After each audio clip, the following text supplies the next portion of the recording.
አንድ ሰው ለቤተሰብ ፍቅርና ደህንነት ሲል ምን ያህል ርቀት ሊሄድ ይችላል?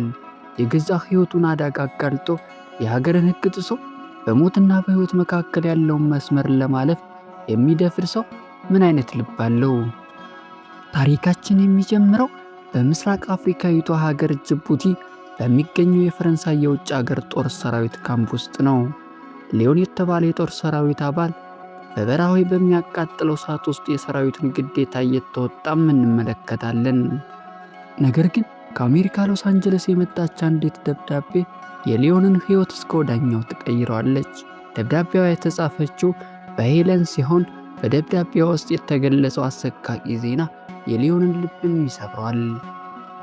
በሎስ አንጀለስ የሚኖረው ወንድሙ ፍራንክ በዕፅ አዘዋዋሪዎች በሕይወት እያለ በእሳት ተቃጥሎ በጽኑ ተጎድቶ በሆስፒታል በሞትና በሕይወት መካከል እንደሚገኝም ይረዳል። ፍራንክ ከመሞቱ በፊት የመጨረሻ ፍላጎቱ ወንድሙ ሊዮንን ማየት ብቻ ነበረም። ይህንን ዜና የሰማው ሊዮን ወደ አዛዡ ዘንድም በመሄድ የወንድሙን ሁኔታ አስረድቶ ለአጭር ጊዜ ፍቃድ እንዲሰጠው ይጠይቃል። ነገር ግን ጨካኙ አዛዥ ጥያቄውን ውድቅም ያደርጋል። ወደ ውጭ ሀገር ጦር ሰራዊት ስትቀላቀል ቤተሰብን ትታለህ፣ የወንድምን ሕይወት የኛ ጉዳይ አይደለም በማለት ያፌዝበታል። ሊዮን ግን እኔ መቼም ቢሆን ቤተሰቤን አልተውም በማለት በቁጣም ይመልሳል።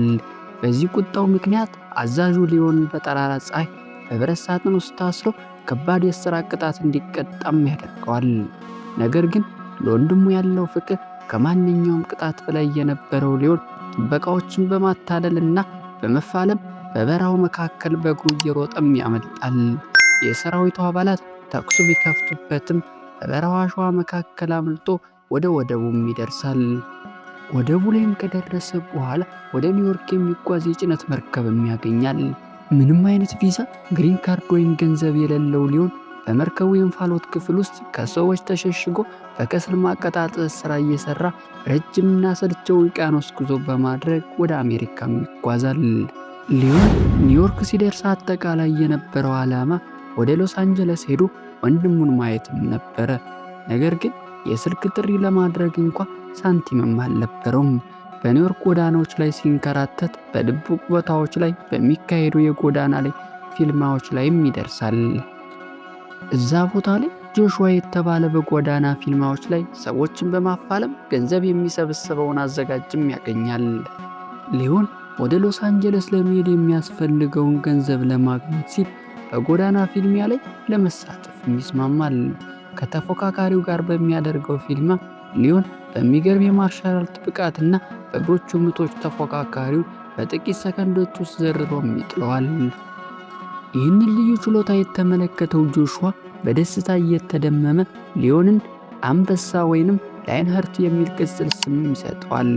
ጆሹዋ ላዮንን ይዞ ከፍተኛ ገንዘብ ወደሚንቀሳቀስበት የሀብታሞች የድብድብ ውጊያ አዘጋጅ ወደሆነችው ሲንቲያ ዘንድም ይወስደዋል።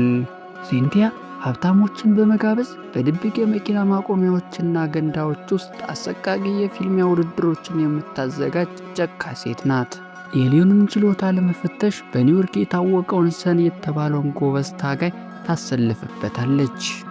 ሊዮን በፊልሚያው ወቅት ብቃቱን አሳይቶ ሰንን ያሸንፈዋል። ሲንቲያ በሊዮን ብቃት ተደንቃ ከእርሷ ጋር ረጅም ጊዜ እንዲሰራም ብትጠይቀው ሊዮን ግን ዓላማው ወደ ሎስ አንጀለስ መሄድ ብቻ እንደሆነም ይነግራታል። ጆሹዋና ሊዮን አብረው ወደ ሎስ አንጀለስም ይጓዛሉ። ወደ ሎስ አንጀለስ ሲደርስም ሊዮን ቀጥታ ወደ ሆስፒታሉም ያመራል። ነገር ግን አርፍዶ ስለነበረ ወንድሙ ከባድ ቃጠሎን መቋቋም አቅቶት ከዚህ ዓለም በሞትም ተለይቷል። ፍራንክ ሲሞት ባለቤቱን ሄለንንና የ5 ዓመት ልጅ የነበረችውን ኒኮሊን ያልተከፈለ የሆስፒታል ዕዳና የቤት ኪራይ ውስጥም ትቷቸውም አልፏል። ሊዮን ወደ ወንድሙ ቤት በመሄድ የወንድሙ ሚስት የሆነችው ሄለንን ያገኛታል። ሄለን በባሏ ሞት ከፍተኛ ሐዘን ላይ ስለነበረች ሊዮንን በቁጣም ታባርረዋለች። ወንድምህ ከመሞቱ በፊት አንተን ማየት ይፈልግ ነበር፣ አንተ ግን አልነበርክም። የቃጠሎና የዕፅ አዘዋዋሪዎች ችግር የጀመርከው አንተም ነበርክ በማለት ወንጅላ እርሱን ምንም አይነት የገንዘብ እንደማትቀበልና ከእርሷና ከልጇ ኒኮል እንዲርቅም ትነግረዋለች። ሊዮን ምንም እንኳን ልቡ ቢሰበርም የወንድሙ ሚስትና የወንድሙ ልጅ በረሃብና በዳ ሲሰቃዩ ማየት አልፈለገም። ስለዚህ አንድ መላም ይዘይዳል። ሲንቲያ በሎስ አንጀለስ በሚዘጋጀው የድብቅ ውጊያ ላይ ለመሳተፍም ይስማማል። ነገር ግን አንድ ጥብቅ ቅድመ ሁኔታም ያስቀምጣል። ስትከታተሉን ስለነበረ እጅግ አድርገን እናመሰግናለን። ቸር ሰንብቱ።